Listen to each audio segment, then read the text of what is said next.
So in Halo Reach, there's an insanely difficult challenge called the Frigate to Frigate. It involves launching a Warthog on top of one of the frigates and then somehow launching all the way to the other one. So can we do it? Let's give it a shot! So in the mission Tip of the Spear in Halo Reach, 2 frigates are activated to come in when you destroy an anti-air gun. These frigates will fly overhead and they'll even shoot live rounds. Bungie went to the extreme with their map design before they exited the Halo franchise. Many of the objects that you see outside of the map are solid, they have collision. And this includes both of these frigates. But therein lies the problem. Both of these are outside of the map, and they're really high in the air. So in order to pull off this challenge, we would not only have to find some way outside of the map, but then we would need to find a way to get a Warthog to the top of one of these frigates. A Warthog is pretty much the only tool that we would be able to use that would get us sufficient distance to be able to pull this off. Now this was first completed on October 12th, 2010 by Anarcade. But we have a distinct disadvantage in this day and age of Halo. From what I understand from a conversation with Hybrid from Termasius Tricosity, Halo Reach wasn't ported correctly, so it doesn't have the same physics as it did on the original game in Halo Master Chief Collection. What this means for us is that launches are far less powerful. This is one of those rare instances where doing this trick on the original form of the game would be far easier than doing it on the newest version. So we're going to have to do this the hard way. So before we even talk about how we're going to break out of the map, we need to get our most important tool, the concussion rifle. Now the only spot that we can get this off of is from this specific elite right at the beginning of the mission, the Tip of the Spear. Once I procured this concussion rifle, I then needed to wait for a Pelican to come and drop off a Warthog. Once this Pelican did this, I then took the Warthog over to this rocky formation. Not only was I going to use the concussion rifle later, but I needed it to launch this Warthog on top of this rock. After I launched this Warthog on top of the rock, I then climbed the rock and got in the driver's seat of this Warthog. Yeah, that should be maybe fine. In order to break out of the map, I would need to drive this Warthog, which had its wheels glued to the ground, all the way past these 2 smaller rocks. If I drove it to the rocks just before the larger rock outcrop, I could then get out of it and hypothetically I would break past the elastic barrier and be outside of the map. Well, I was able to do just this on the first attempt. Normally setups don't go as planned, but now I was on to the next step of this. Now that I had broken outside of the map barrier, I needed to get the Warthog to a position outside of the map where if I got in it, it wouldn't go catapulting back into the normal playable area. So to do that, I used a concussion rifle to blast it past the rocky outcrop, and my goal was to get it between the crack of the 2 mountains that's a little bit up the hill. Now, luckily, Halo Reach is very generous with its checkpoint distribution system. Pretty much every time that you get in or out of a vehicle, you get an automatic checkpoint. This is in addition to the many checkpoints that you get from just playing through the mission. So even when I fail this, I'm able to quickly restart.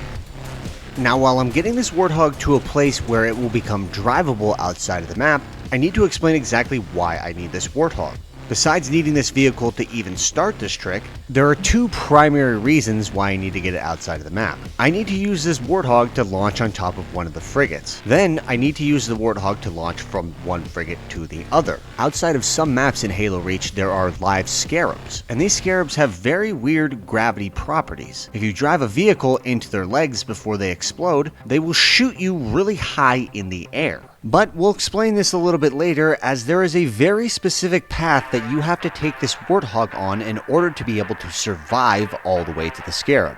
If you drive to the edge of the first rocky outcrop, there will be a slight hill that you have to make sure that you're getting down without taking damage. We need our Warthog to be in pristine condition in order to be able to pull this off. In order to not make this thing a smoking fireball, I turned the Warthog around and decided to drive down the first hill backwards. When I make it past a significant landmark or a fall, I get out of my Warthog and then get back in. Like I said, doing this gets you automatic checkpoint. The next area you need to take your Warthog down is this little gully. On this one, going faster actually works better because you need to hit the wall so that you roll down lightly to the bottom.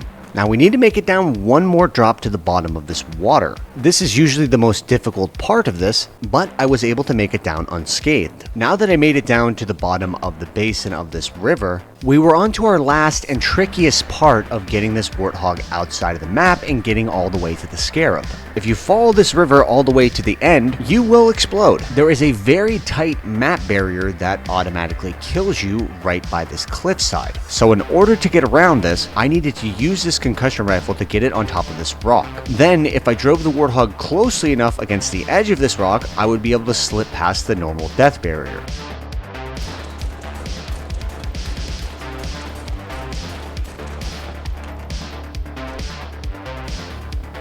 I can't trust him, dude. He's hogging out. Okay, I got a checkpoint. Perfect. Needed that checkpoint. So there's death over here. I have not died. Why have I not died?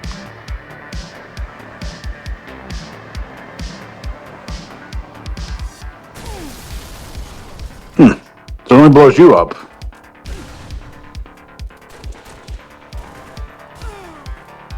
Okay. I don't understand. Well, see, we might have had to have had a person in the map that you ended up killing. Or I could just drive around it. At first, I thought this trick wasn't going to work because I was pretty close to the edge of the cliffside and I was blowing up every time. But this turned out to not be the case. I originally thought that my brother dying and killing the third player to spawn outside of the map was going to prohibit my ability to do this. But since that was not the case, we can now follow our path all the way to the Scarab. That goes right to the window and right in my freaking eyes, man. That's not possible. Now, even if you get past that cliffside death barrier, there are still death barriers around the river. So you have to take this very specific path across the river and then make sure that you're far enough in the open plain that you're not dying to this death barrier.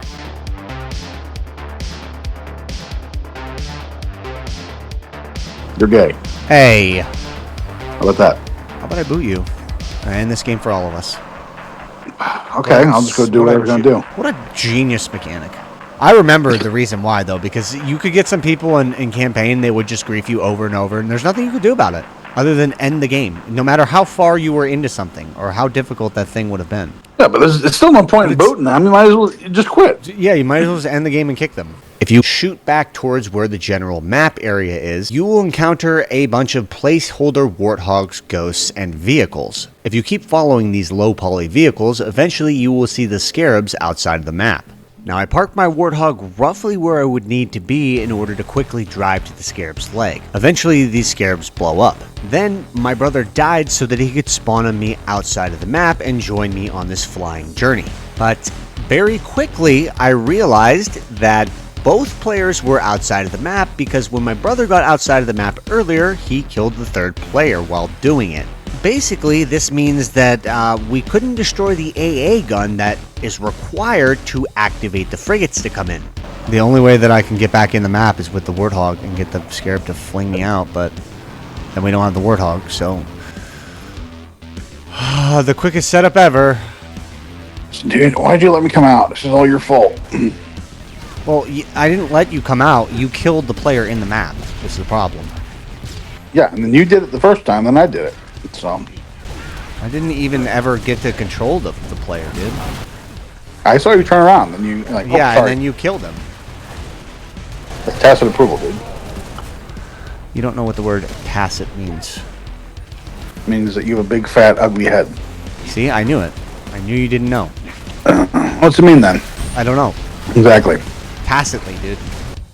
Jump and beat down, jump and beat down, jump and beat down. For my brother to spawn on me outside of the map, the third player needs to jump and beat down at the same time to prevent them from spawning. It took about 15 minutes, but we were pretty much back to where we started. See, the wheels aren't even moving on those things. It's hilarious. This time, I had my brother spawn on me and get in the Warthog before we had the third player proceed through the mission. We then headed to the Scarabs and parked about 50 feet outside of its leg, specifically its front left leg. You ran into the one ghost that has collision. They do look like ghosts to get real close to them. The Warthogs don't look like Warthogs at all, though. Those look like real Scarabs. Are those real Scarabs? Yes. Alex, we've done this trick before in a variation. I already told you this. I don't remember anything. Okay, I'm just gonna sit right here, and now I need to take the other player through the map. Like, yeah, we're not gonna make a low poly Scarabs. We're just gonna use actual Scarabs. Correction, after parking the Warthog at the front right leg of the Scarab, I then used my third player, which I was also controlling, to go and break the shield barrier at the AA gun. I then threw several grenades at this before it exploded, but now that we triggered the activation for the frigates to come in, we were ready to ram our Warthog into the Scarab's leg repeatedly, hoping that at least one time we could land on top of the frigate. But also, we had to land on the side closest to the other frigate so that we had a clear shot to it. Yeah, the smash ever.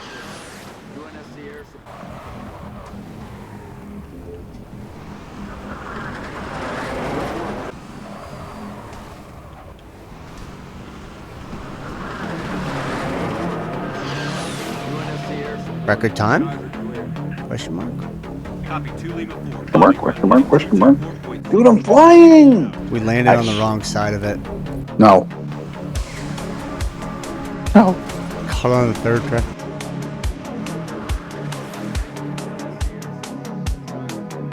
The frigate. This one's gonna be close.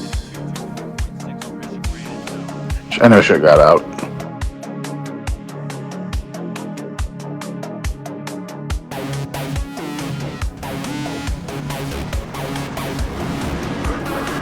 I feel like Bungie did this on purpose. Made this line up like this. There's no other way. Doesn't make any sense, dude. This is all planned by the developers.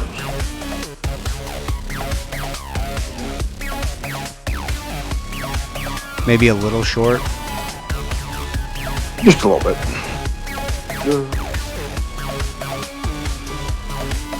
That was a nice little lazy one, but...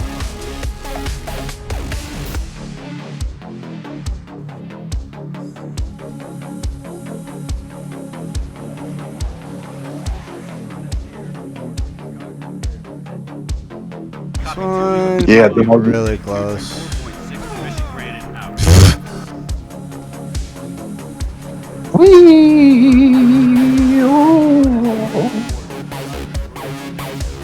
You can't turn all the way around on the rocket. You spin my head right round, blah blah. Yeah, I literally can't see the orientation that, like... Oh. If we're on down to the Great Lake they call Gitchagumi. The legend lives on from the ship we're on down to the big lake they call Gitchagumi. The lake, it is said, never gives up her dead when the skies of November turn gloomy. Tons more than the Edmund Fitzgerald weighed empty. That good ship and true was a bone to be chewed. They say the Edmund Fitzgerald was the most famous sunken ship. But have you heard of the USS Liberty?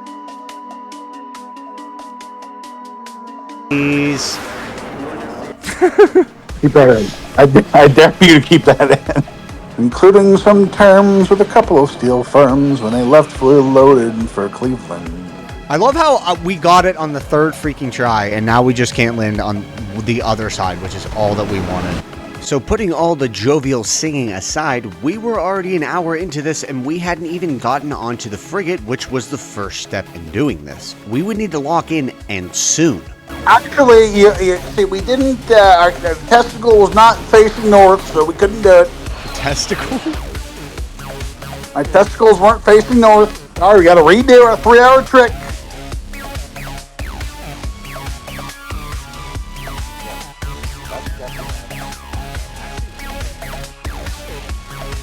How do I get this, like, twice on the wrong side within, like, 2 minutes, and now I can't land on it once?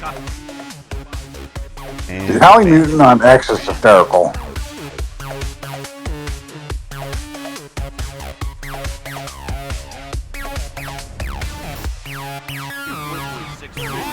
you know what's really great? That we were 5 feet away from landing that.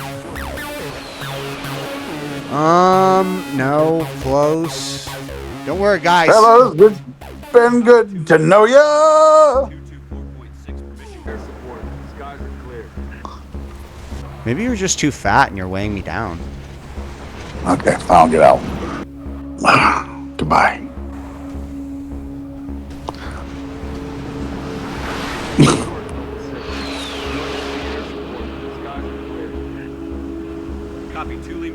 Dude, if you land that, I landed it.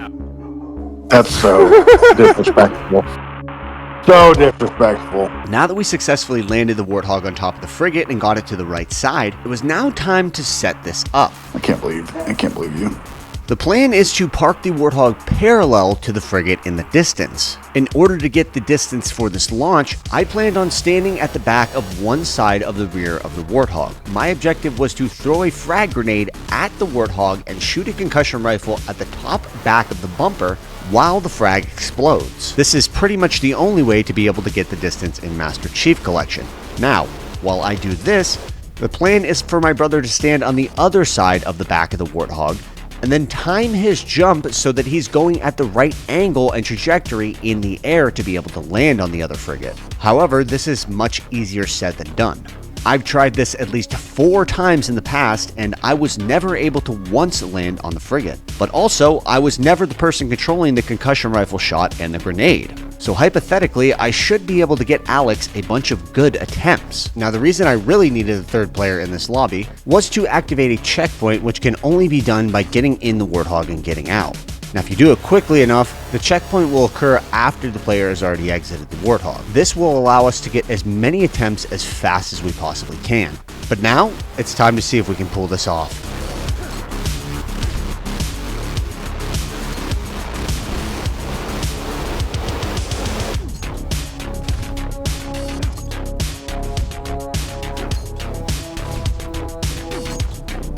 Am I going to the mountain right here? On the frigate.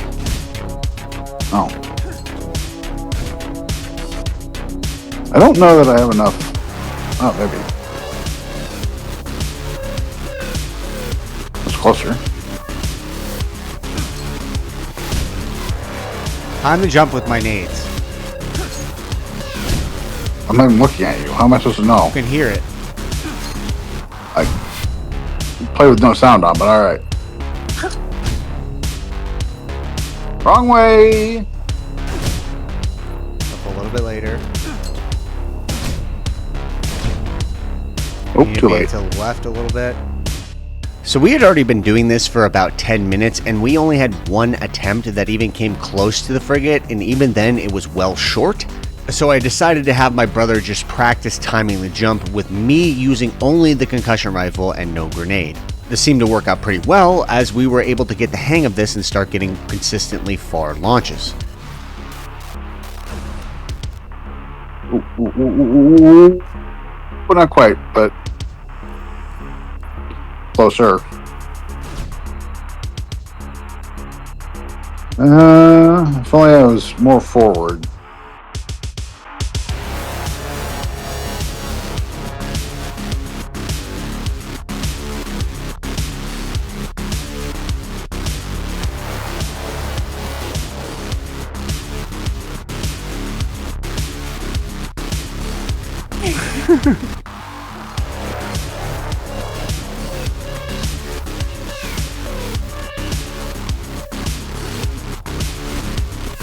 Bingo bongo.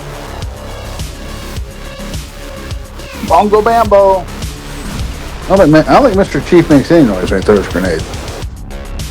In fact, I don't think he makes any noise even when he takes a dump. He's a tactical pooper, dude. Silent and deadly. How do you keep falling off the edge? All you gotta do is jump.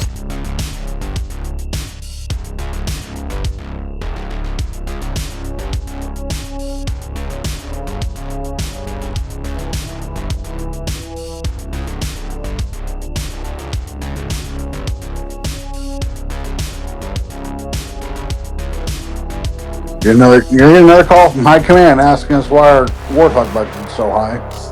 Yeah. Chief, why are you cranking on that hog? Sir, I'm landing this trick. Master Chief, you mind telling me why you're cranking that hog? Sir, I'm finishing this trick. Try to land on a slanted surface. I didn't think I was not paying attention there. I might have made it if I was paying attention.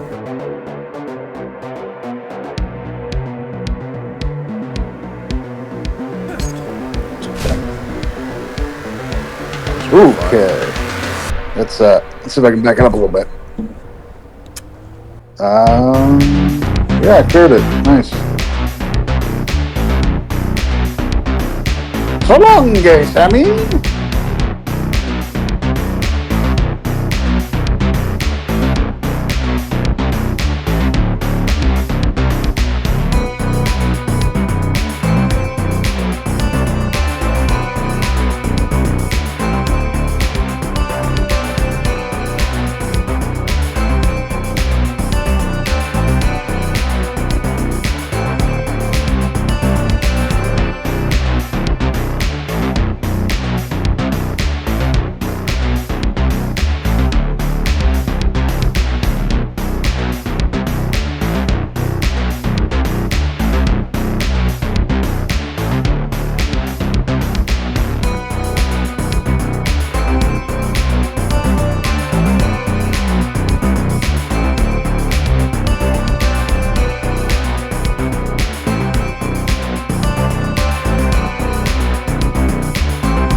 I think I'm gonna make it. Ow. Ooh. Ooh. Aim for the slants. I'm trying. Try it. Oh, no! Yes! Did you No. fall off? I'm so perfect, too. It's a good one. You got it. Oh, dude. So close.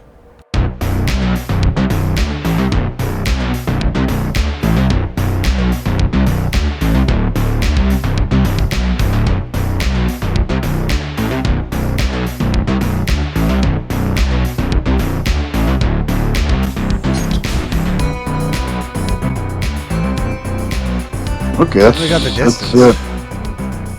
That was looking pretty good. Let me,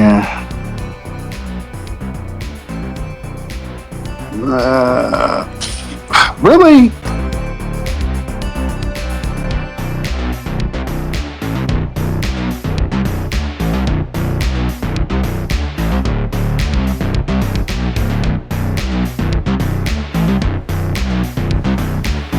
Ready?